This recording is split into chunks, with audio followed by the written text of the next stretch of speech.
Empezamos nuestra clase con una oración. Señor Dios, gracias por hoy, por la oportunidad que tenemos de estudiar la palabra. Gracias por enviar antes que nosotros a personas como Pablo, como Pedro, como los apóstoles, a los cristianos en la iglesia joven que sufrieron mucho para predicar la palabra, y enseñar el evangelio a todo el mundo. Y gracias por el éxito que tenían y que disfrutamos los resultados de su trabajo. En el nombre de Jesucristo. Amén. Amén. Seguimos en Filipenses. Recuerda que el tema es gozo en cada situación y vamos a hablar un poco más sobre la situación de Pablo durante la clase de hoy. Pero hace 8 días tuvimos la oportunidad para estudiar de leer Santiago 3, para más sobre el comportamiento cristiano. Y yo elegí estos dos versículos como resumen. La sabiduría es de lo alto, es primariamente pura, después pacífica, amable, benigna, llena de misericordia y de buenos frutos, sin incertidumbre ni hipocresía. Y el fruto de justicia se siembra en paz para aquellos que hacen la paz. Entonces, Santiago también habla un poco sobre comportamiento cristiano. Eh, Pablo empezó su carta con unas notas para las congregaciones en Filipos sobre ese mismo tema. Seguimos en Filipenses 1, 12 y 13. Dice Pablo, quiero que sepáis, hermanos, que las cosas que me han sucedido han redundado más bien para el progreso del Evangelio, de tal manera que mis prisiones se han hecho patentes en Cristo, en todo el pretorio y a todos los demás. Podemos recordar algunas de las cosas que han sucedido a Pablo. Pablo no menciona específicamente, pero podemos recordar una de las cosas que pasaron a Pablo durante su ministerio.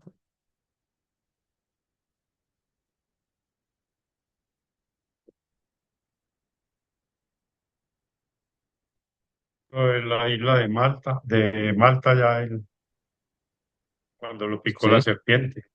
Ah, serpiente, el problema con También el fue barco. azotado. Sí. Tengo aquí 3 instancias de hechos que voy a leer para mostrar unos ejemplos.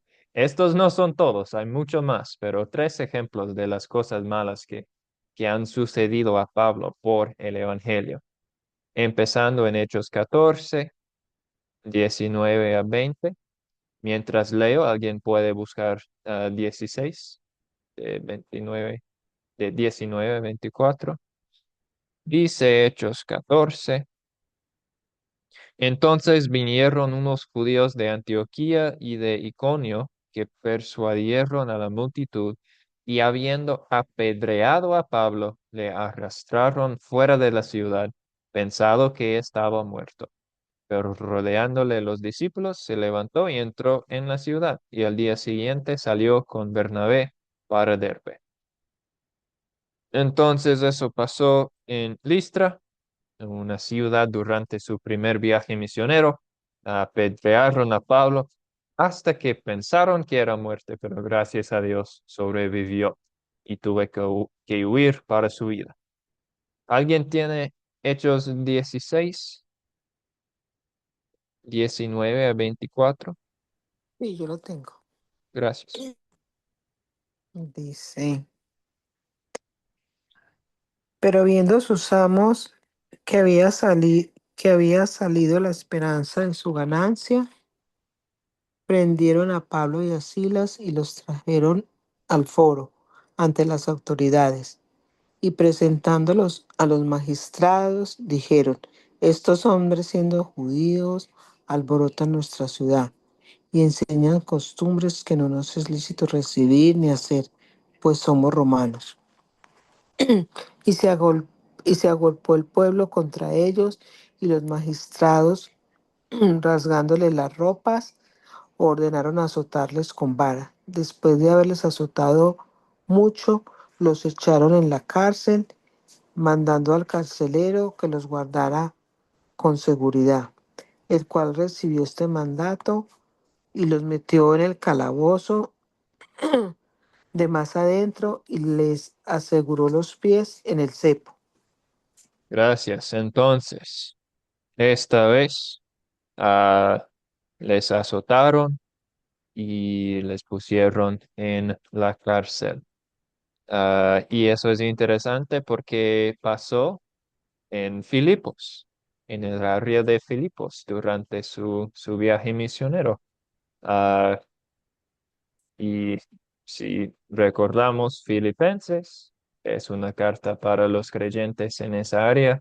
Es interesante que eso fue una de las primeras experiencias de Pablo en Filipos y probablemente esa historia vendría a mente como primero para los habitantes de Filipos, porque sabían muy bien qué pasó a Pablo en su propia ciudad. Y Hechos 21, ¿alguien lo tiene?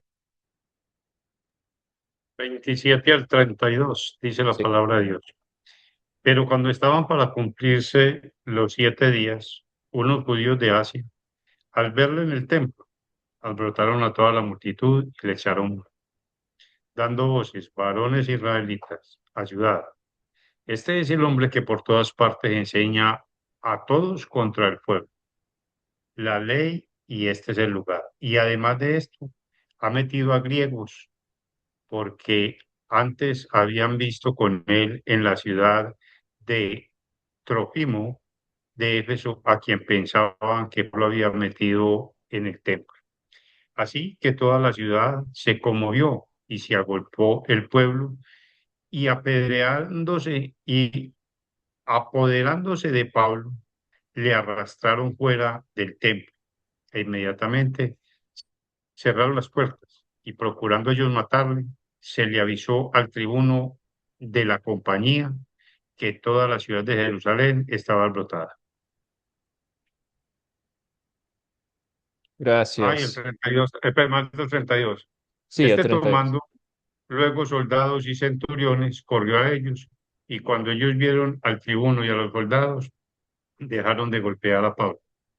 Entonces, en Filipos fueron los romanos que golpearon y le pusieron a Pablo en la cárcel. En 21 es los romanos que rescataron a Pablo de los judíos que estaban golpeándolo. Pero de todos modos, vemos el sufrimiento de Pablo. Solo tres historias cortas, hay mucho más durante su vida difícil.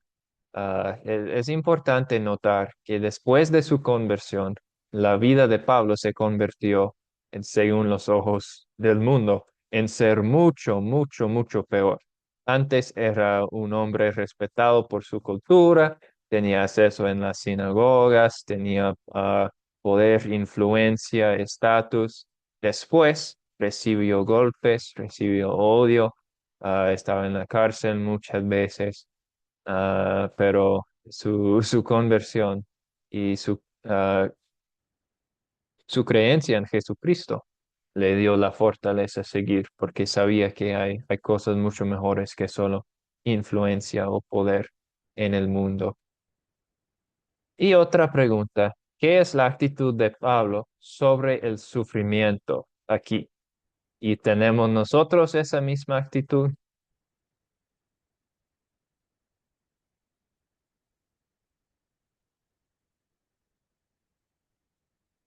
Las cosas me han sucedido, han redundado más bien para el progreso del Evangelio.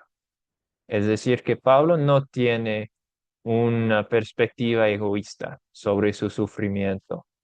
Tenía una visión más ancha, incluso del trabajo de toda la iglesia, del progreso del evangelio. Sabía que solo era una parte pequeña del plan de Dios, entonces estaba dispuesto para sufrir por ese evangelio y por ayudar en esa obra. ¿Tenemos nosotros esa perspectiva? Muchas veces no.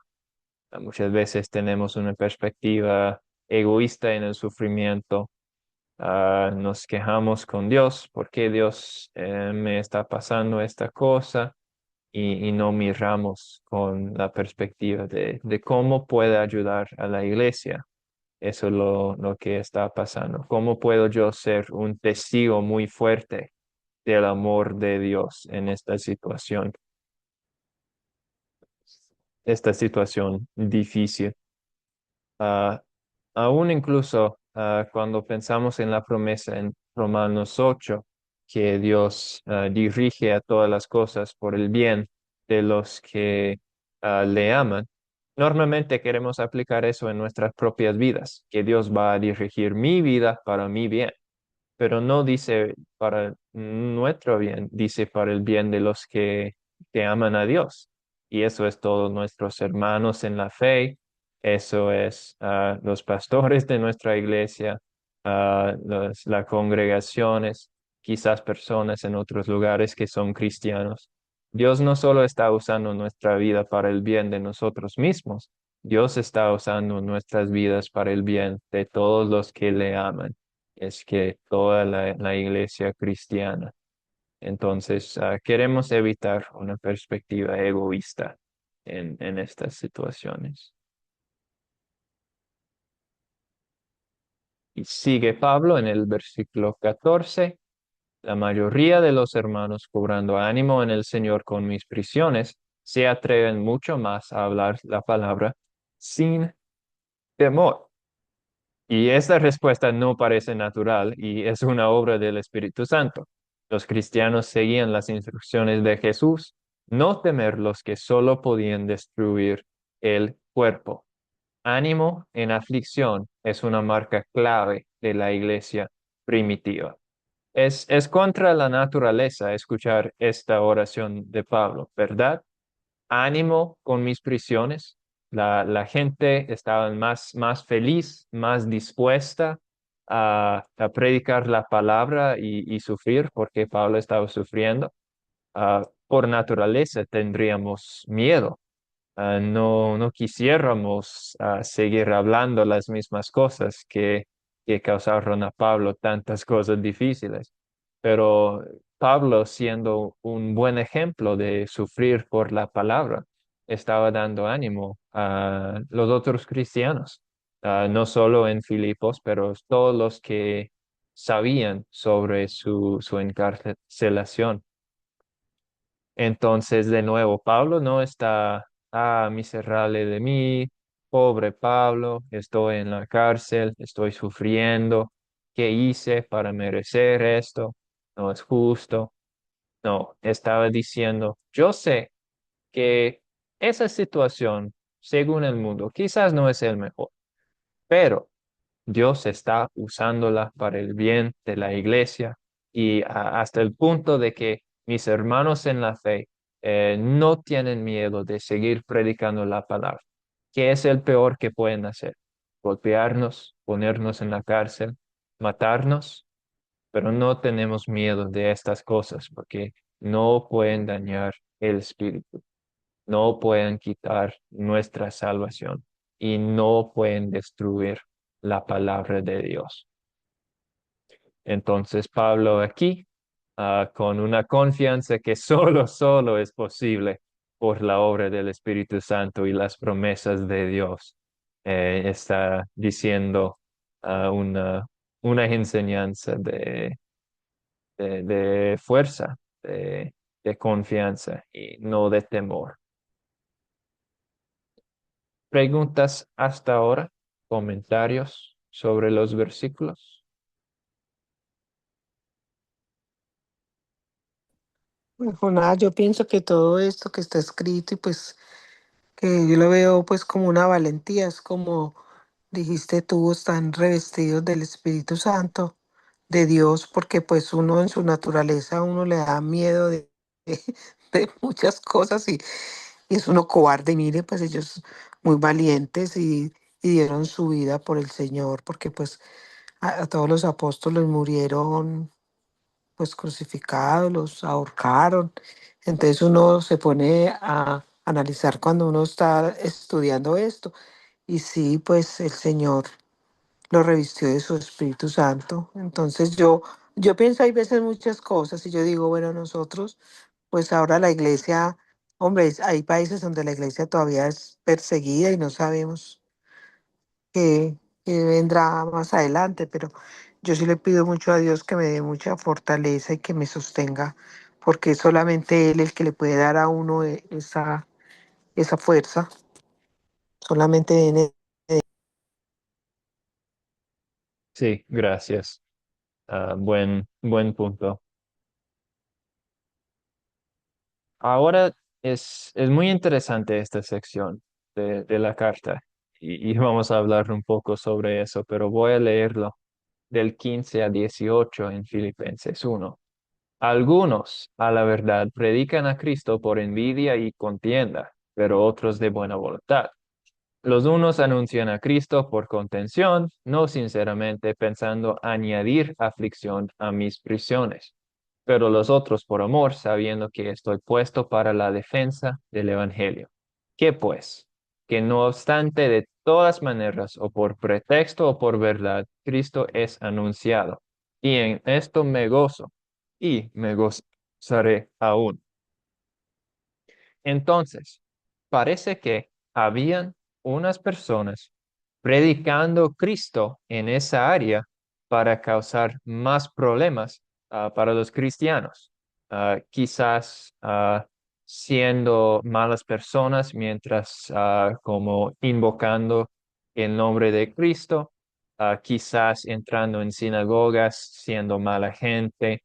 No sabemos exactamente cómo uno predica a Cristo por envidia y contienda, pero parece que había unas personas que, no sé, tenían deleita mala en predicar Cristo mientras estaban causando problemas para añadir a la persecución de la iglesia. Es como muchas veces los políticos les gusta tener algo para poner la culpa. Si es otro país, si es un grupo en el país, si es el clima, si es cualquier cosa. Y en esa época era muy de modo poner la culpa para las cosas en los cristianos. Pero eso nos lleva a un punto muy interesante, es que el Evangelio puede funcionar aun cuando está predicado con malas intenciones o por predicadores malos, porque el poder viene de la palabra del Espíritu Santo.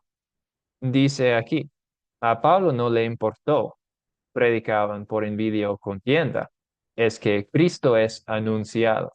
Entonces, irónicamente, podríamos ver una situación cuando uno predicando a Cristo por envidia trajo la palabra a una persona que se convirtió y realmente creó la palabra sobre Jesucristo.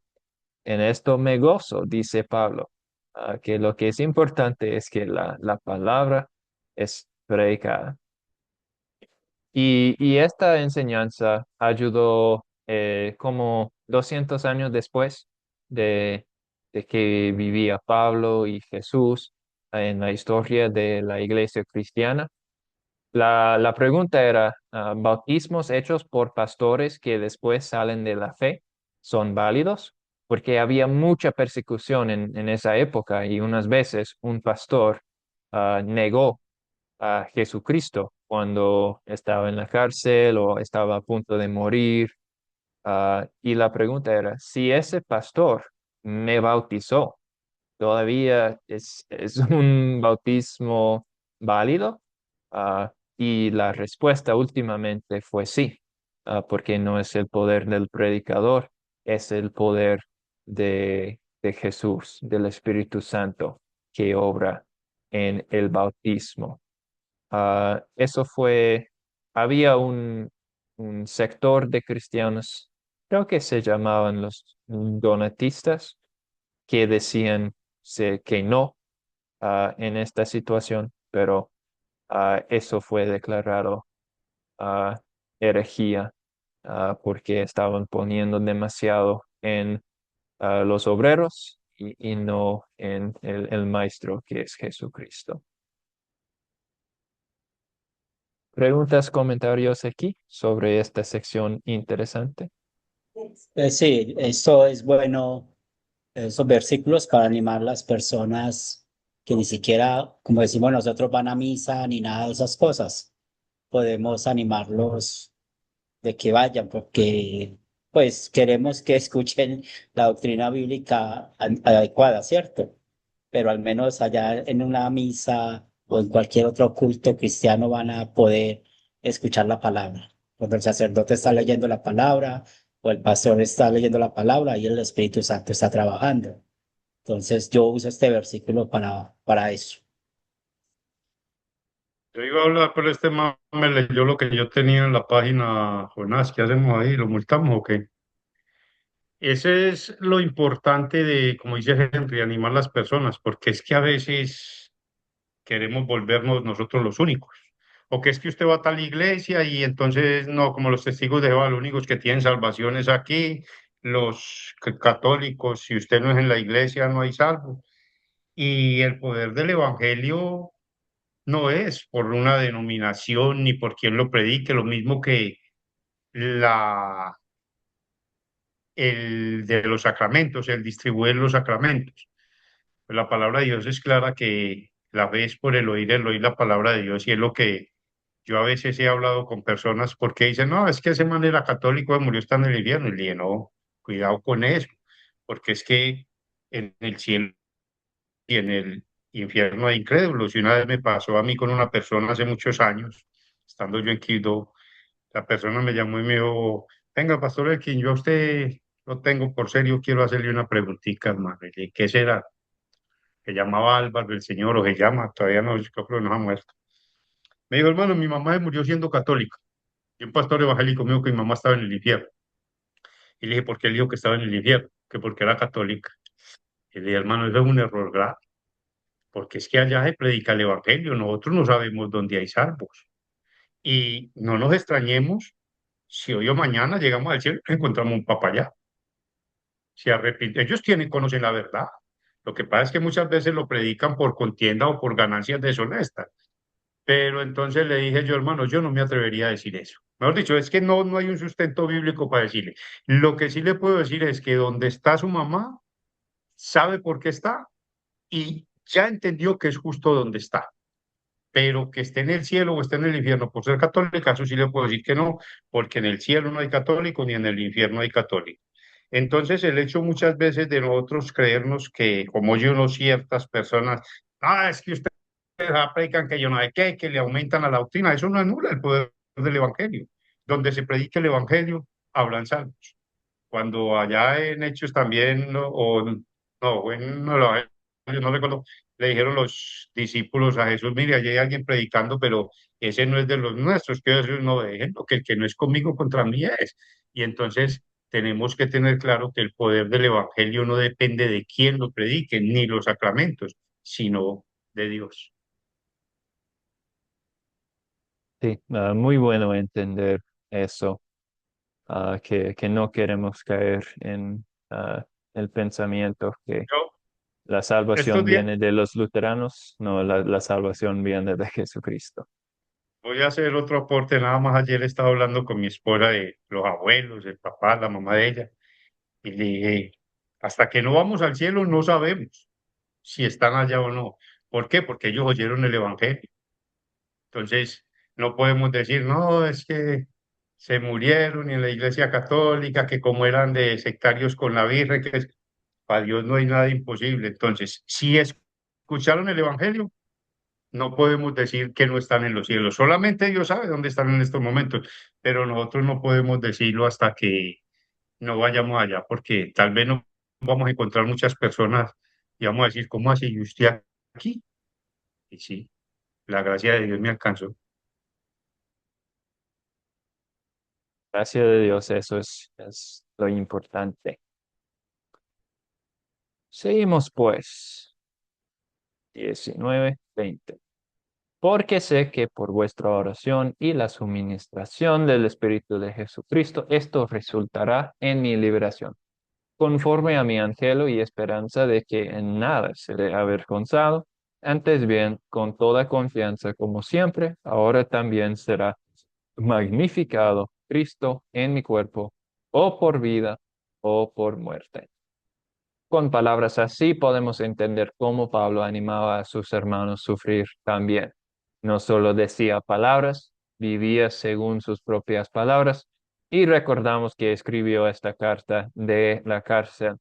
Entonces Pablo era el opuesto de un hipócrita, conforme a mi anhelo y esperanza de que en nada seré avergonzado. Ah, por todo el sufrimiento que Pablo recibió durante su ministerio, no se avergonzó del evangelio. Siguió predicándolo hasta el fin. Y como dijo hace unos versículos, creo que en el 13, que aún los soldados romanos, aún los encarga de la cárcel, empezaron a ver con qué es el cristianismo. ah, Empezaron a creer unos en la palabra de Dios por el comportamiento de Pablo y otros bajo ese sufrimiento y persecución.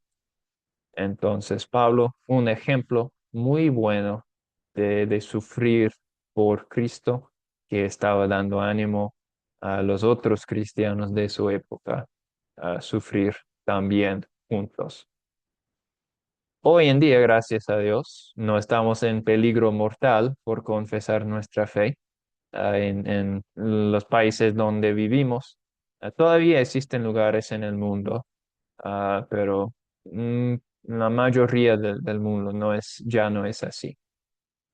Ah, pero, ¿cuáles son algunas maneras en que podemos imitar el deseo de Pablo, magnificar a Cristo en nuestras situaciones hoy en día? Aunque no estamos en peligro mortal, todavía podemos magnificar a Cristo. Yo pienso, bueno, es que como decía Marta, todavía yo hablo por Elkin, es que en la situación que ellos estuvieron, y no solo Pablo, miremos a José, miremos a Job, miremos a Elías, o sea, fueron situaciones muy difíciles. Yo creo que uno estando ahí, pues solo el Espíritu Santo lo podría sostener, pero mire la confianza de Pablo. Yo sé que por las oraciones todo esto estará bien. Claro, las oraciones elevadas a Dios, él ya sabía que Dios tenía el control de todo. Y allá la importancia de todo esto que estamos estudiando para cuando lleguemos a ese 13 todo lo puedo en Cristo que me fortalece, porque es que la gente ha malentendido muchas veces estas cuestiones de Pablo. Y miremos que Pablo estaba en la cárcel esperando una sentencia de muerte y aún así seguía confiando en el Señor, seguía predicando, seguía amando, animando a los hermanos y pendientes de ellos en lo que podía. Y nosotros muchas veces cualquier problemita nos hace bajar el ánimo. Entonces yo pienso que las circunstancias de la vida muchas veces nosotros nos bajan el ánimo, pero cuando volteamos y miramos para atrás, comenzando por Cristo, y de ahí para arriba, mire los apóstoles y patriarcas, hermanos, yo creo que nosotros todavía no hemos sufrido ni el 5% de lo que han sufrido ellos. Y es cierto que hay dificultades en la vida y todo, pero el final debe ser el mismo, el que tenía Pablo, confiando en Dios, orar a Dios por eso que muchas veces las cosas no mejoran, seguimos orando y pidiendo oración para que Dios siga actuando, que finalmente vamos a salir vencedores. Sea porque salgamos del problema acá, pongamos un ejemplo, una enfermedad terminal.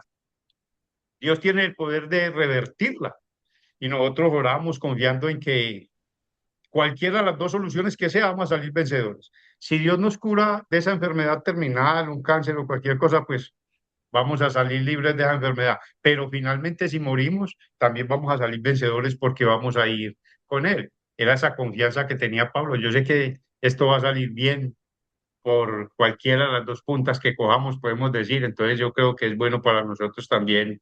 Esto es de mucho ánimo cuando estemos en esos momentos de prueba. Sí, y eso es exactamente lo que Pablo va a decir en los versículos que vienen. Si hay un fin o otro fin, todavía estoy en Cristo, entonces es ganancia para mí.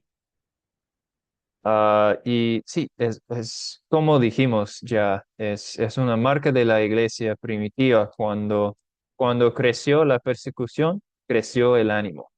Cuando los apóstoles recibieron castigo por predicar a Cristo, regocijaron, porque todos que viven en el mundo sufren, pero sufrir por Cristo, eso es algo bendito.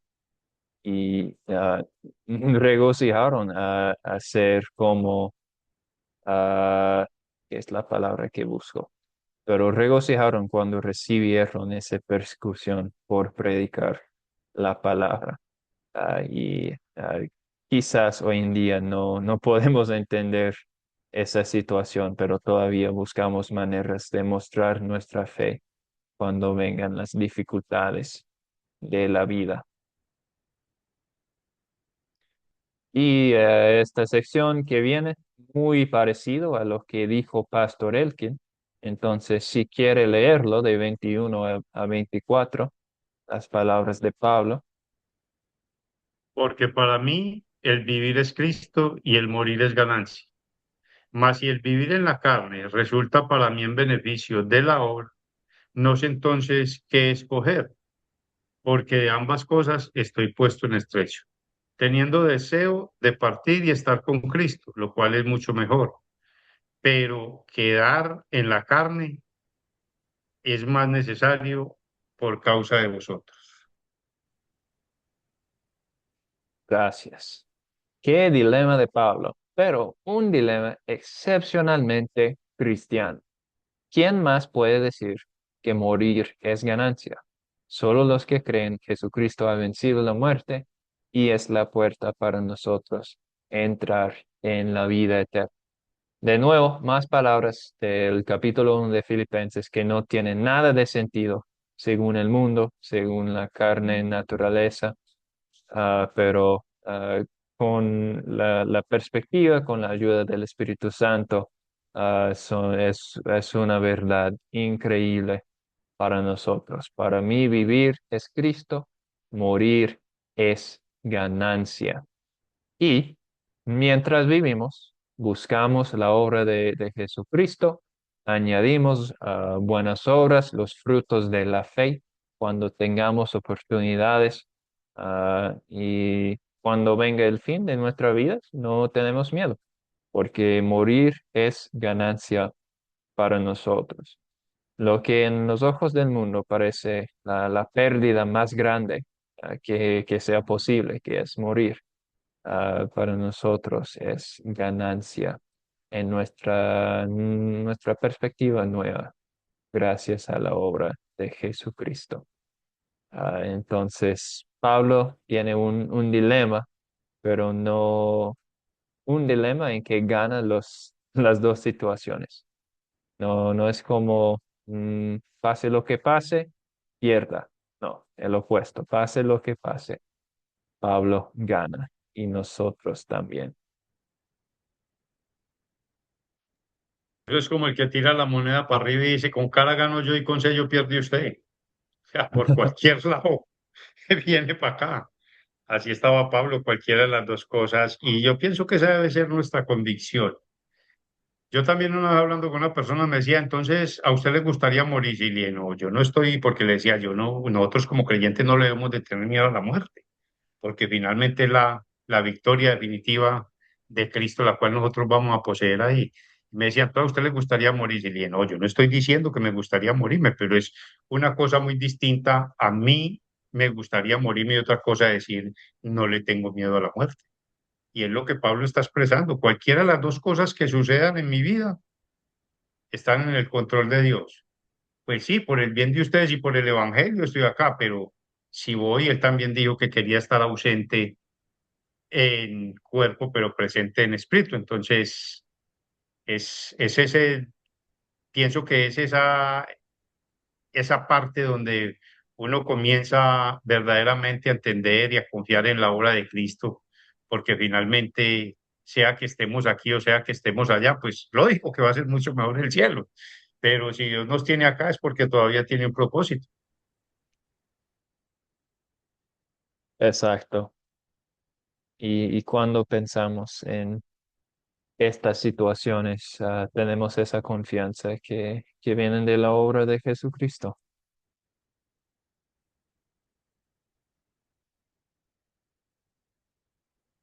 Seguimos pues a últimos versículos que vamos a estudiar hoy.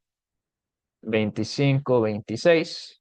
Confiado en esto, sé que quedaré, que aún permaneceré con todos vosotros para vuestro provecho y gozo de la fe, para que abunde vuestra gloria de mí en Cristo Jesús por mi presencia otra vez entre vosotros. Parece que Pablo puede salir de esta encarcelación en contraste con su encarcelación cuando escribió Segunda de Timoteo, pero no iba a negar su predicación para lograr una liberación. Pablo estaba en la cárcel muchas veces, pero tenía dos veces como más largas de encarcelación, uno antes de su muerte y a otro aquí cuando escribió Filipenses y otras cartas. Es un poco difícil para nosotros como seguir exactamente la línea de templo, pero según lo que entendemos, había dos veces. Y sí, podía salir sin problemas la primera vez y la segunda vez en Roma terminó con su ejecución. Pero aún como hablando de esa posibilidad de libertad, no es egoísta. No dice, por fin yo voy a escapar de estas cadenas y puedo salir y hacer lo que quiero. No, vuestra gloria de mí en Cristo Jesús. Él siempre está pensando en los hermanos y cómo puede ayudar a los hermanos con sus cartas si no puede salir o con su presencia si puede salir y visitar de nuevo a sus amigos y hermanos en la fe. Entonces, la actitud de Pablo en su comportamiento, su perspectiva, no egoísta en su sufrimiento y no egoísta en sus éxitos tampoco. Unas preguntas o comentarios antes de leer la oportunidad para estudiar. Parece que estamos bien. Si quieren, pueden leer Hechos 16, del 11 a 40, de una historia de tribulación que pasó en Filipos. Leímos solo una parte de esa historia durante la clase, pero pueden leer cómo Pablo encontró a los primeros cristianos en Filipos, qué pasó con esa instancia en la cárcel y el milagro que Dios hizo para salvar a ellos de esa situación. Entonces, un capítulo bien interesante y también aplicable para nosotros entender un poco más el contexto de la carta que estamos estudiando. Si no hay más, Pastor Elkin o Pastor Henry, ¿quiere despedirnos con una oración? Claro que sí. Señor de los cielos, te damos gracias por darnos esta esperanza en la vida eterna, que el vivir para nosotros también sea Cristo y que siempre estemos preparados para el día que tú nos llames a tu presencia. Gracias, Señor, por bendecirnos con el Espíritu Santo, con el Evangelio, y te pedimos, Señor, por cada uno de los hermanos que tenemos la misma fe, que los sigas manteniendo y fortaleciendo, y oramos por las personas que escuchan la palabra en todos los lugares, para que puedan, por medio del poder de tu palabra, poder confesar esta misma fe. Bendícenos en el resto de actividades que tenemos en este día y que el Espíritu Santo siga siendo nuestro guía. Eso lo pedimos en el nombre de Cristo Jesús. Amén.